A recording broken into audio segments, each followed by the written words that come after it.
My name is Dave, and I'm sitting in my room. I've made 4 phone calls and sent 1 text message in the last 2 hours to ruin God knows how many lives. Someone's at the door. Hey, sweetie. Where's Fiona?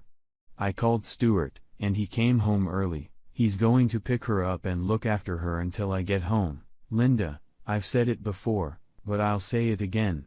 He's a great guy. I know it's a tradition not to like your son-in-law, but your choice is so damn good. I just can't help but like him. I grinned at my daughter's grim smile. We shared a sense of humor. Have you told Pete yet, Dad? No. Your brother is at sea right now. I'll write him later. Okay, Dad. I'm here for you. You know that. Yes. Thank you, sweetheart. We were silent for a long time. Why did she do that to you, Daddy? I don't know, honey. Why didn't she say anything? I haven't talked to her yet. You mean to tell me that they're still I saw my daughter's worried eyes, dark toward the bedroom stairs. I just wanted to wait so she could tell us all at the same time why she did it. All of us? Yeah. I invited a few more guests. They'll be here soon.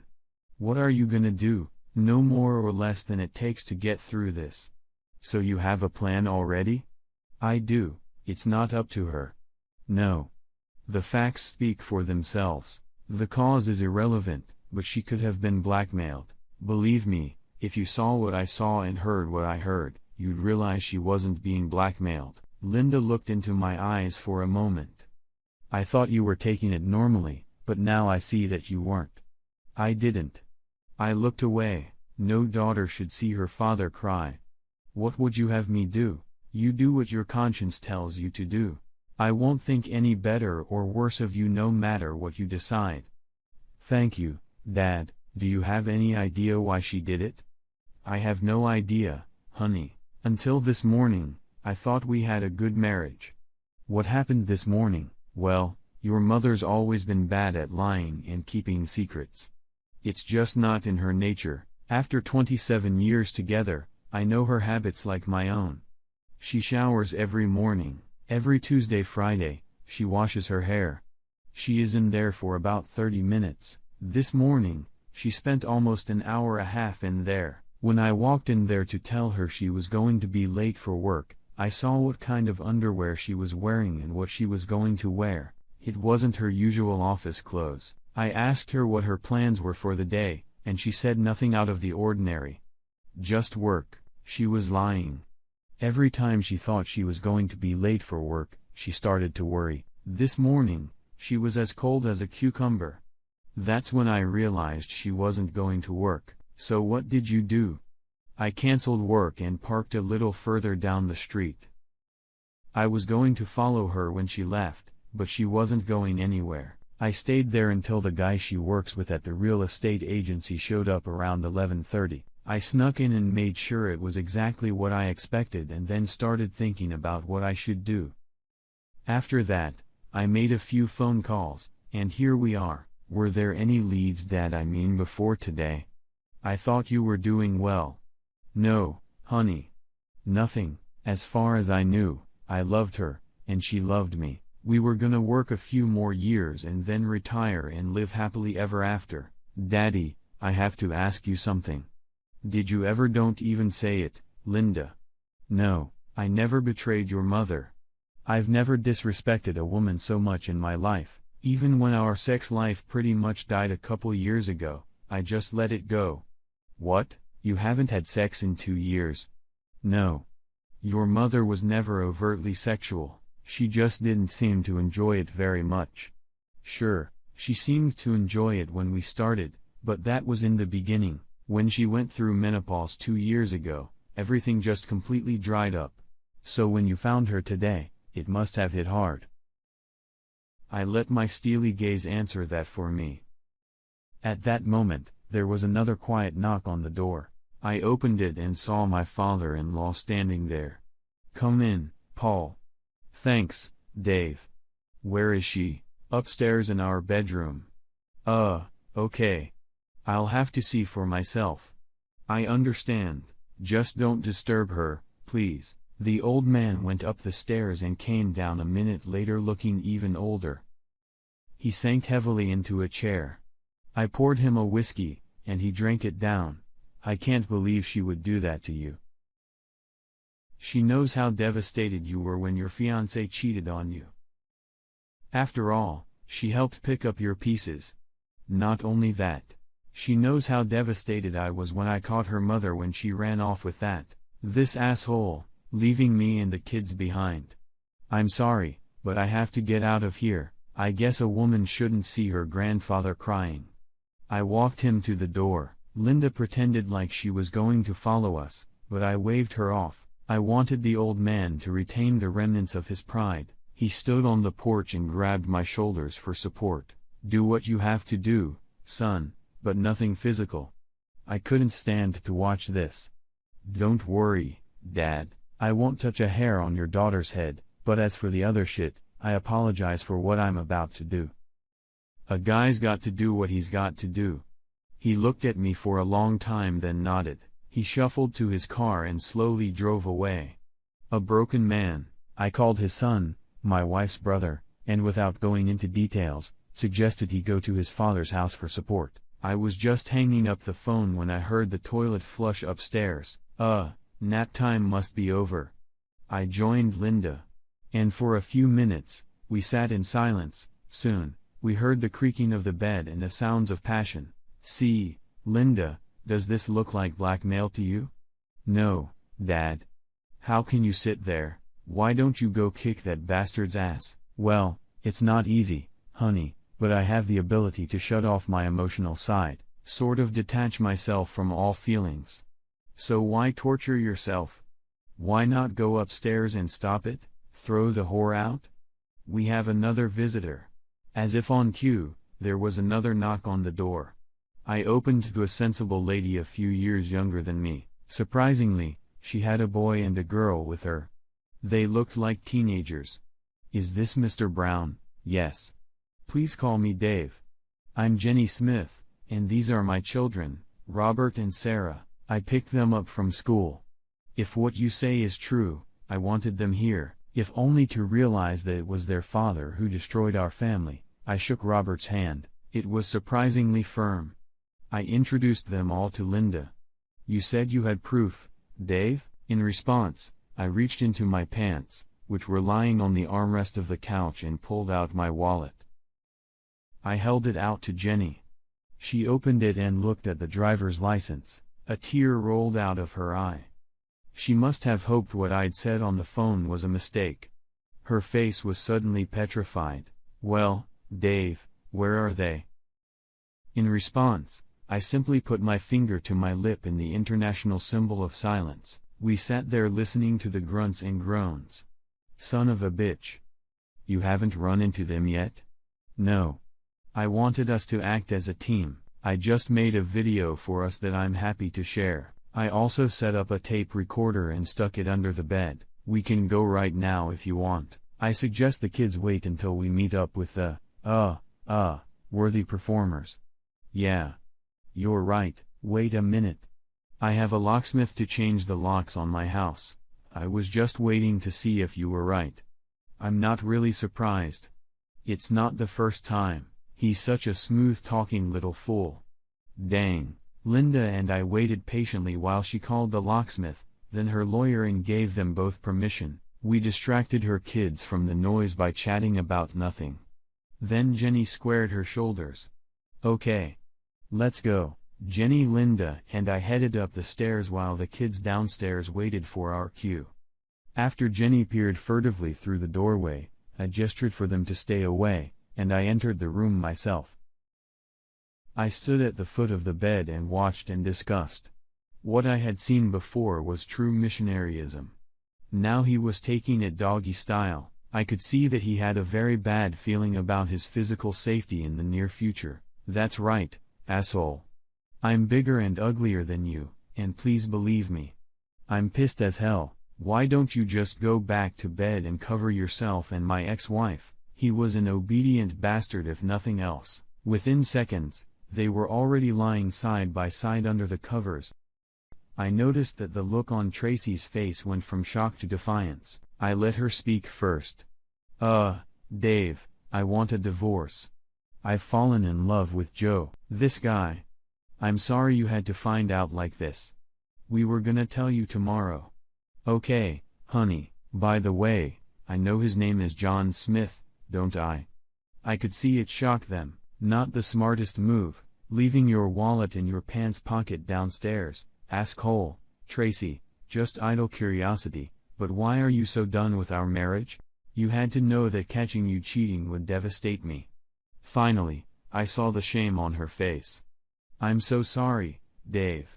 We couldn't help falling for each other. I accept that, darling, but you could have not put the cart before the horse. You could have not fucked that asshole before you announced you wanted a divorce. Couldn't you? I'm sorry, Dave, I just wanted to make sure John and I were compatible. We didn't want you to see us. If it helps, it was the first time. What? A test drive of a new model, a size test. Don't be rude, Dave. I don't want our marriage to end in a fight. Can't we break up as friends? That almost broke through my mental defenses. I assumed that under the pressure of this situation, it's like she's quoting tomorrow's pre-rehearsed speech. You've got to be fucking kidding me. You're lying in my bed with another man and you wanna break up his friends. I don't think so. We stared at each other until Tracy lowered her eyes. I decided it was time to start scoring points. Your father wanted me to tell you how disappointed he is. He had hoped you wouldn't turn out to be a slut like your mother. Tracy's face turned white as a sheet. Yeah. I called him. I'm surprised you haven't seen him. He was just standing here half an hour ago. Why? Because bitch, I wanted you to start feeling the same pain I've been feeling since that asshole showed up. I don't know what the kids would think of that. Oh God, Dave. Please don't tell the kids. Please. Sorry, honey. Too late. Linda took this moment to appear in the doorway. Tracy took one look, shrieked, and hid her face under the sheet. Don't worry, Mom. It doesn't work for ostriches, and it won't work for you. Tracy just moaned under the sheet. Her bed partner continued to look very uncomfortable. When Dad called me, I questioned it. I just couldn't believe you would do that to him.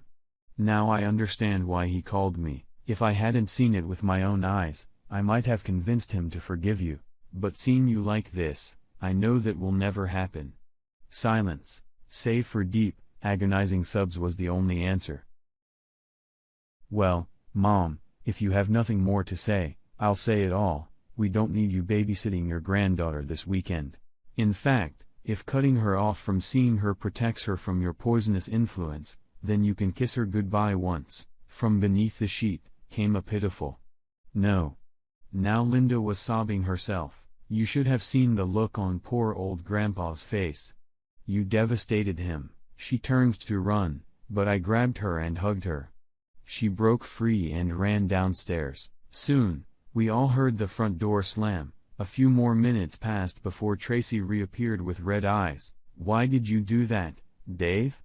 Because you haven't yet experienced half pain I'm experiencing, Tracy. You haven't felt your heart ripped out and stomped on, but you'll get it. I assure you. Now I've had enough of this charade. Just get out of my house, both of you. A defiant expression reappeared on Tracy's face.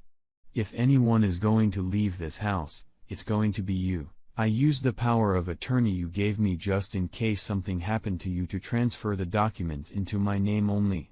I think the hotness of her own voice even surprised Tracy. She could certainly see in my face that by revealing yet another of her betrayals, she had pissed me off even more. She also realized that morally, she was just digging her own grave deeper and deeper. I quickly came to my senses. It's a strange thing with shocking news. It stops hurting so much when it reaches a certain point. I reached that point 2 hours ago. How are you gonna pay your mortgage, Tracy? You think you and I haven't figured it out, Dave? With my salary and commission and John, we'll be fine. What are you talking about, Tracy? Your boss, Mr. Johnson, told me to tell you both that you're fired. He would have told you himself, but apparently both phones are disconnected. Good Christian soul that he is. He had a vague idea of two married assholes like you cheating during work hours. You didn't tell him, Dave. Tell me you didn't. Uh-huh. And sent him some nice pictures. Tracy's bedmate had finally found his voice. How do you know I'm married? Do you remember your driver's license? Phone book, cell phone, easy. Wife Jenny, about 5, 6, pretty redhead. Kids Robert and Sarah look like good kids. Please, Mr. Brown, don't tell my wife. Why not? You haven't finished emptying all your bank accounts in preparation for sailing off into the sunset with my wife. She's getting the house. Just give me a chance to speak softly to her, please. She doesn't deserve this. I still love her in my own way. She doesn't deserve to find out what she doesn't. Yeah, you're right. Unfortunately, it's too late. I didn't need to turn around to know exactly when Jenny and her kids walked through the door. His face spoke for itself. The look on his face was priceless. Yes, it is too late, my dear husband. I am eternally grateful to Mr. Brown for bringing this to my attention. Just so you know, the video he'll give should be enough to activate the post-marriage contract we drew up last time I forgave you. Tracy turned her head to look at her bed partner. In my detached state, I lazily wondered why. Was it the fact that he was a serial cheater, or was it the news that their financial plans were now thwarted? My house has had the locks changed a long time ago. If you wanna come by in the morning to get your stuff, it'll be in the dumpster I'm going to hire this afternoon. Throughout this tirade, poor John stared in horror at his feet. I found out later that he was the one who seduced Tracy, but the test drive was her idea. In fact, his plan was to tell his wife and family the next day. He looked longingly at his wife, then glimpsed the children, but couldn't look them in the eye for long. Jenny was losing control of herself, but came to her senses briefly. Well, kids, if you've ever wondered what a prostitute looks like, take a good look. Tracy cringed under their gaze. Jenny grabbed the kids and ran out. I walked over to the bed and growled at the shrinking couple. Just get out of my house. You have no idea how furious I am right now. I'll be back in 2 hours or so. I want you both gone when I get back. One look at my face convinced them of the seriousness of my intentions. I ran after Jenny and detained them before they left. We agreed to meet at a coffee shop, which we did. We comforted each other and tried to guide the kids through the upcoming process. Robert turned out to be an adult beyond his years and helped calm his sobbing sister. I really wish her father was here to see his daughter's pain. I gave Jenny my card and offered to help her in any way I could. I think we parted as friends. The next week was very difficult. Yes. I can shut off my emotions in a critical situation. However, that doesn't stop the pain. It only postpones it. Of course, I was busy with work and lawyers. They were very interested in my testimony, especially the tape recorder I pulled out from under the bed. It recorded some pretty decent conversations in which the two lovers detailed their plans to take over most of the two families' marital property. Tracy justified it as her right because of my earning power. Of course, the position in divorces was equal, but my lawyer informed me that judges had a way of getting away with it, and evidence of pre-planned fraud could often sway them. Linda insisted on listening to the tapes too. We were both stunned by her mother's planned vindictiveness. Linda called her mother for an explanation, but got nothing to convince her that it wasn't just pure evil. I made a brave face for Linda and a brave voice for my son when he called, but it wasn't easy. The next weekend after the show, I got a call from Jenny. She was very happy to mow her own lawns, but had no idea how the mower worked. After a few lessons on Sunday and doing some other minor maintenance work, I was invited to stay for dinner. We chatted as the kids went to bed. Then things got serious. How are you, Jenny? About as well as can be expected, Dave. Thanks for asking. I think I've been mentally preparing for this for years. Deep down, I knew it would happen again. My lawyers found out what he planned to do with our finances and blocked it all. I couldn't believe this little asshole was going to leave practically penniless asshole. My lawyers tell me I'll get the house alimony to me in child support, plus 90% of the assets thanks to the evidence we have in the post-wedding agreement. Glad to be of service, Jen. My attorney said something similar, but only about 50–70% of assets. He came by 2 days ago begging for alms.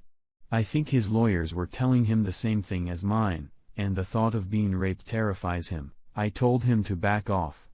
My only concern is the effect on the kids. Sarah is at the age where she can develop normally without a father, but I worry about Rob. I know Jen. At his age, a boy needs a good strong role model. I've been thinking about it. Could I volunteer for this job? I would be honored to come into his life and help in any way I can. Jenny was silent for a long time. I could see the conflict on her face. I know your ego must be a little vulnerable at the moment, Dave, so I don't quite see how. Don't worry about it, Jen. Rob's support is all I can offer at the moment. I could see the look of relief on her face. We discussed the details for a while. What about you, Dave? Are you okay? I don't know, Jen. I'm still a mess. I don't know what I did to make her hate me so much. Finding her with your John just emasculated me. It makes me question my own manhood. Was I so inadequate that I just don't know? The destruction of her relationship with her children, her father, possibly our mutual friends, combined with her firing, just doesn't seem enough. I only feel like half a man. Believe me, I know exactly how you feel, Dave. Jenny stared at me, obviously reasoning with herself. Finally, she continued, you know what you need to do to regain your manhood. Don't you, Dave? Jenny leaned toward me with a steely gaze. Yes. Yes, Jen. Good. How comfortable are you with me, Jen? There was steel in her voice now too. Hell really doesn't have the fury of a woman scorned. As far as ridding you of your demons, Dave, you're too good a guy to let some lingering pain ruin your whole life. Let it all out, Dave. Alright. I'm gonna need an alibi. You'll have one. Trust me. When she told me what she had in mind for an alibi, we both had a long laugh. God, I needed that. We resumed our conversation. This conversation is only half over. What about you, Jen? Do you feel like you need to get back at Tracy? Good God. No, I know what a smooth-talking little pricky can be. Your poor wife never stood a chance. I almost feel sorry for her. We parted as friends, and she promised to talk to Rob about whether he was interested in helping restore my old car. That set the plan for the next 6 weeks. After school, he would come over to my house and we would mess around. I took every opportunity to talk to him and we became friends. After I took Jenny home, everything changed. I used my free time to spy on the happy couple. With their bank accounts frozen, John and Tracy couldn't get their own place. Tracy was staying with one of her few remaining friends. Shithead was doing the same with one of his own. They spent most of their evenings together and then split off in different directions late at night. Eventually, I established a clear enough pattern to call Jenny on Thursday night, and announced that the next night was the night. She arranged for the kids to go to her parents' house for the night. I drove up to her house and parked in the driveway. Then after kissing her on the lips, I rolled John's old motorcycle out the back gate and started it up a block from her house. Once at his buddy's house, I looked around, then quietly fired my air pistol into a streetlight. After that, all that was left to do was wait in the bushes on the side of the driveway. He surprised me by breaking the routine. He arrived 40 minutes later in a cab instead of a car. The reason became clear when I saw his unsteady footsteps coming down the driveway. He was drunk. Now a low blow was never in my nature. My sense of honor demanded a fair fight. I stood up to him. Hello, John. He froze. Then in the dim light, I saw recognition light up in his eyes. He certainly didn't react the way I expected. Well, they don't call it Dutch courage for nothing. Well, this is the guy who couldn't keep his woman in line. Very bad move on his part. Instantly, my carefully thought-out plan of limited attack went out the window. The offended brute pounced. A right punch to the jaw caused him to fall to all fours. Then my memory fogged up a bit. Based on later reports, I kicked him several times in the ribs, stomped his kidneys and shins and then landed half a dozen apt blows between his legs. Fortunately, my red haze cleared, allowing me to complete the last part of my plan. I picked up his emotionless body and threw him into the middle of the road. Maybe the police would think he was another unfortunate victim of a hit and run. Maybe not. Jenny was eagerly awaiting my return and questioned me about how it had gone. She didn't seem upset that I had disrupted my plan in anger. Upset people don't usually smile like Cheshire cats. When she had all the dirty details, I excused myself to go take a shower and get rid of any potential evidence. I checked for bruises on my knuckles. Everything was fine. My eyes were closed when I felt a cool breeze and then warm skin. A pair of arms wrapped around me from behind. I thought you didn't want this. Fuck what I want. You need this. You got the man. Now you need to get his woman. I turned around and we kissed. God, I needed that. We finally got away from each other. Besides, when the police come to check my alibi, I want to be as convincing as possible. Now finish up and go to the bedroom. Who am I to refuse a lady's request? Still wet. I threw her on the bed. Normally, as a lover, I pride myself on my attention to a woman. Today, there was none of that. I took her as long and as hard as I could. As far as I could tell, she was enjoying it too. I woke up in the pre-dawn light when I felt her slide back into bed. She snuggled up against me. I'm so sorry, Jen. I was really tired last night. I hope you weren't too disappointed. If that was you in second gear, God help me when I get your third. I continued to gently make love to her a few more times. After that, we both dozed off again. I woke up to breakfast and coffee. Hey, Dave, some jerk broke the back window of your car last night. I already called the police. Sure enough, the police came and my number was entered into their system. It was soon linked to a report of a possible assault last night. It was very convenient that my alibi and I were together in a house that smelled of sex. A curious neighbor confirmed our story that my car was parked there at the time of the attack, as it had been several times a week for the last while.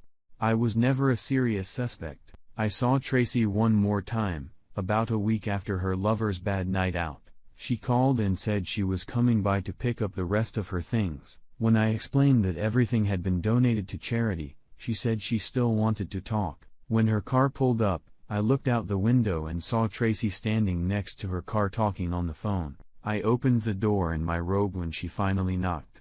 She frowned at my choice of clothing, but my face gave nothing away when I invited her in. I took my phone and purse, carried them to the spare room, and closed the door. She was smart enough to guess that I suspected she might try to record this conversation. We sat down on either side of the kitchen table. Dave, you should know that I made a deal with my friend that if I didn't call within 60 minutes, she would send the police here. I nodded in response to her wise precaution, but remained silent. There was only one thing I needed to tell her. And it could wait. Dave, can I just say how sorry I am that our marriage is over? Save your breath, Tracy. I have absolutely no interest in sitting here listening to you try to solve your conscience by justifying why you tried to destroy me. Okay, Dave. You're the one who beat up John. Aren't you? I did. It took her by surprise. She obviously expected me to deny it. What? What's so hard to understand, Tracy? You asked me if I beat up an asshole, and I said yes. It was me. But why? He never did anything to you. Look, Tracy. Extramarital sex can't screw up your brain that fast. When I saw you sleeping with him, it completely emasculated me. It shattered my male confidence. It made me doubt my ability to satisfy a woman. It robbed me of my pride. She was shocked. I don't think she'd ever considered that aspect. That's what it means to cheat. After a while, I realized I had two options. I could become a sad, lonely, old man like your father, a useless empty carcass, or I could fight my way out of the corner you and your lover have driven me into. Does it really surprise you that I chose the male option? The only option that will allow me to remain a man. Is that so? Yes.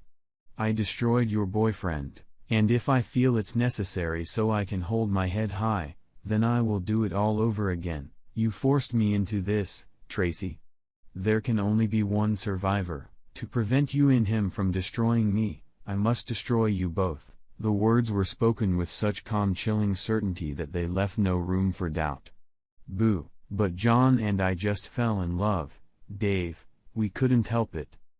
You remember being in love, don't you? Yeah, Tracy. I remember 8 weeks ago, like I said that day, it may not have been your choice to fall in love, it was your choice what to do and how to do it. If you had just come to me and said, Dave, I've fallen in love with someone else, I want a divorce. Then I would have been sad, but I would have gladly given you your freedom or fought to win back your love. Whichever I chose at the time, by declaring your intentions the way you did viciously and cruelly, you declared war on me. Betrayed everything I stand for and everything I thought you stood for. What now, Dave? Can you leave John and me alone now that you've had your revenge? Yeah.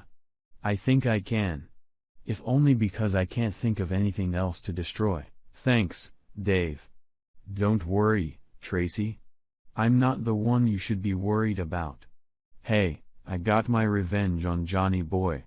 His wife hasn't gotten to you yet. I'd keep an eye on her if I were you. I can tell you she's a very mean lady. At that moment, a woman's voice came from the bedroom. Are you coming back to bed, Dave? You promised me a hot bed. Who's that? It's Jenny. She ran off screaming. I went up the stairs to a fully clothed Jenny. She held me until the shaking stopped. As for Tracy, she flew off somewhere far away. I never tried to find her or contact her again. Like I said, my name is Dave, and I feel fine. I read somewhere that some people who take revenge on those who have wronged them find it an empty experience. Pig's ass. That's the most effective cure for depression I've ever heard of. It's time to stop dwelling on the past. I have a new life ahead of me. Jen and I never became a couple. We used each other to ease our frustrations pretty regularly, but lacked the necessary spark to move on to the next stage. But we were good friends and cared for each other. Under our joint guidance, things worked out for Rob and Sarah. I backed off when potential boyfriends were around her and stayed out of her bed until their relationship ended. One or two of them were a little scared of me, as I told them that if they hurt her in any way, they would have to answer to me. Before the last one proposed to her, he even asked my permission. He was a great guy, and I happily blessed their union. The wedding was very emotional. Her father left and she asked me to walk her down the aisle. Oh, at the wedding, she introduced me to an old friend of hers. With my Jenny and self-therapy, I have become balanced enough to have a normal relationship, and I'm now considering asking Jenny to marry me. Well, why not? If it wasn't for the payback I put on the two crooks, would I have recovered enough to lead a normal life? Hell, no. My name is Tracy, and for the past 2 years, my life has been hell. I think I can justify what I did back then. However, it's much harder to justify what I did last week. Looking back, I realized that my life with Dave was good. However, it has become stale. The only thing I have left is my first granddaughter. So when John started showing interest in me as a woman, I felt like a teenager again. He was attentive and caring. And what can I say? He swept me off my feet. In the back of my mind, I knew something was wrong with us, but it felt so damn good. Our relationship followed the usual pattern of talking, dating, kissing. I don't remember guilt ever being an issue. By the time we crossed the line and kissed, I already knew I loved him, and he loved me. We planned to leave our spouses and get married. My friend, Carol, who had gone through a difficult divorce, explained that her ex had taken over all the assets from the beginning, and it was very difficult for her to even hire a lawyer. That's why John and I quietly took control. I didn't know how his wife would react, but I was pretty sure my Dave would not be happy. We had talked often about what cheating was, and I realized I would be out of line before John and I even announced our decision. I fully intended to give Dave whatever the court required after the divorce. I just wanted to be in the driver's seat and protect myself from any retribution. Carol also asked if I had slept with John. I had never particularly enjoyed making love, but a girl has to think she's still woman enough to be sexually attracted. I knew my husband still found me that way. He demanded that I hug him quite often. If I had the same spark for Dave that I had for John, this whole mess could have been avoided. Anyway, Carol planted doubts in my mind. When I needed sex, sometimes I wanted it to be good, didn't I? At my stage of life, sex was more of an emotional thing than a physical thing. I didn't expect John to be as good as Dave.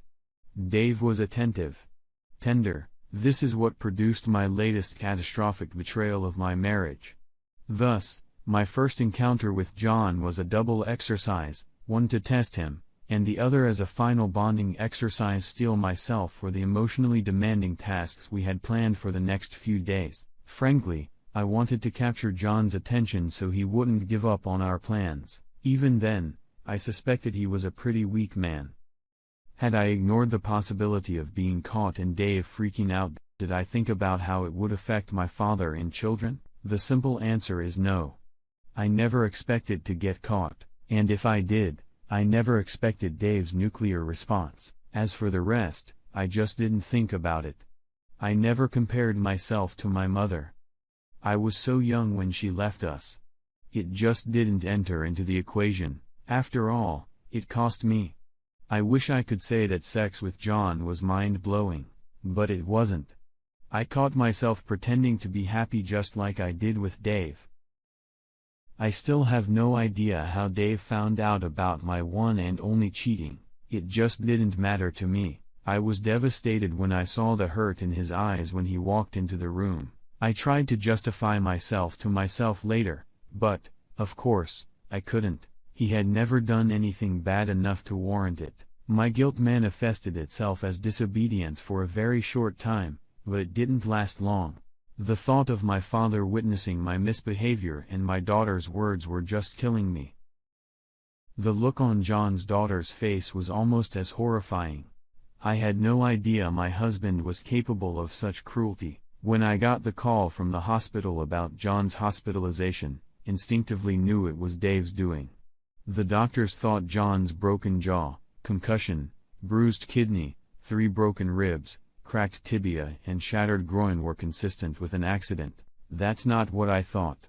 That's why I called the police and gave them Dave's name and license plate number. But when I called back 2 days later, they said Dave was not a suspect. That's why I stayed with John all week while he was in the hospital. I knew he needed my protection.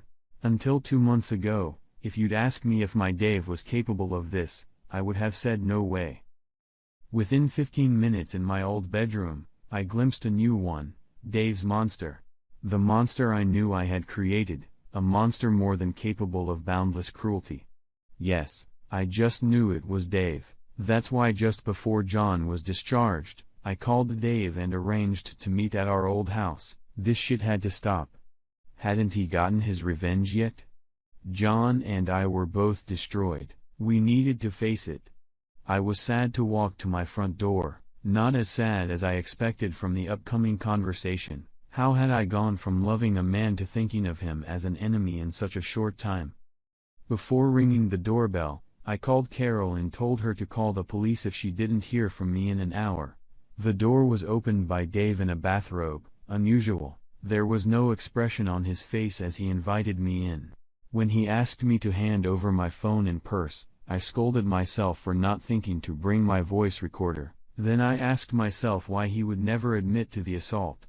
I quickly glanced at the stranger I had known for over 27 years. I felt remorse for the way our marriage had ended. By explaining how I felt, I hoped to ease his pain and maybe get him to back off a little. He shut me down as soon as I started, said he wasn't interested in why. His tone was harsh and his expression blank. Who was this guy? I didn't recognize the face or the voice. I was stunned when he nonchalantly admitted to beating up John. When I heard his motivation, I realized why he did it. Let's just say it did nothing to assuage my conscience. I genuinely didn't understand why Dave hated John so much. He, of course, was very quick to put that thought in my head. I suddenly realized how self-centered I had become.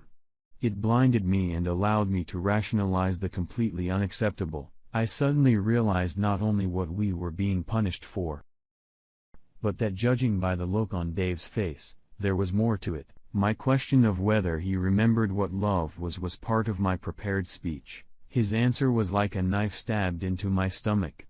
How else could a decent man feel? I knew I had to run.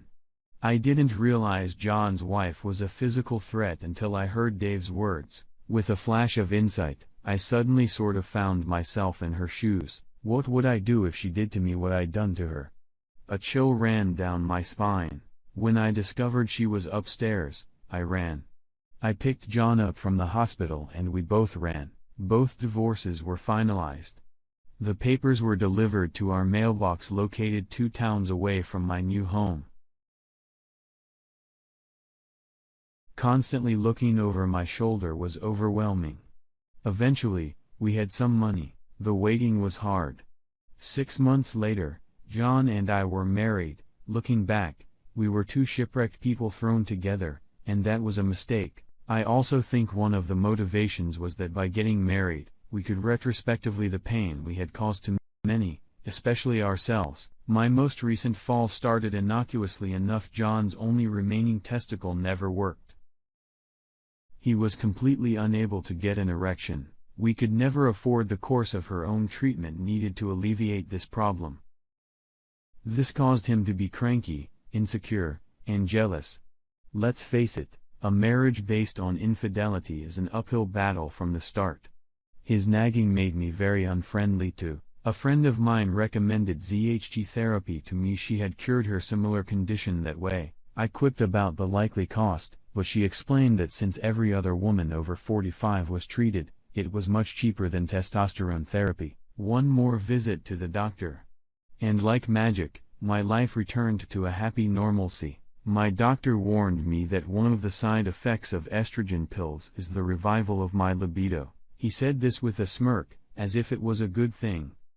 However, when it happens to the wife of a man with erectile dysfunction, it is very devastating. I felt more horny than I ever had after the first 5 years of my marriage to Dave. John dismissed my pleas for sex, which might have helped. When a guy at my new job started showing interest in me, I couldn't help but respond. He was much younger than me, and it was very flattering. Hiding our dating was extremely difficult. The insanely jealous John was much harder to fool than Dave. The first time we kissed I felt like I'd been electrocuted, not from excitement, but from a strong sense of déjà vu. I refused to go through it again. I refused to cheat. I thought long and hard, but I finally came up with a solution. It was far from perfect, but John had to respect my motives, didn't he? So I sat John down on Thursday night last week and told him as gently as possible that I wouldn't be home on Friday night. I have a lover to meet. I will be discreet. It's just sex, and I will never rub his nose in it. I took his silence Thursday night Friday morning as reluctant agreement. After treating me to dinner and a disappointingly short sex session, my new lover fell asleep. Embarrassed, I went home to the trailer where John and I lived.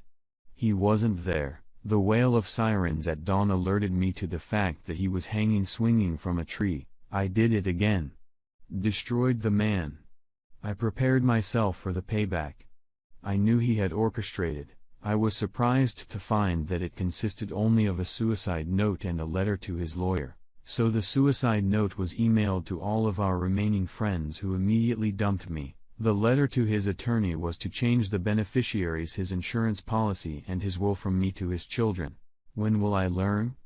Never touch a man's pride.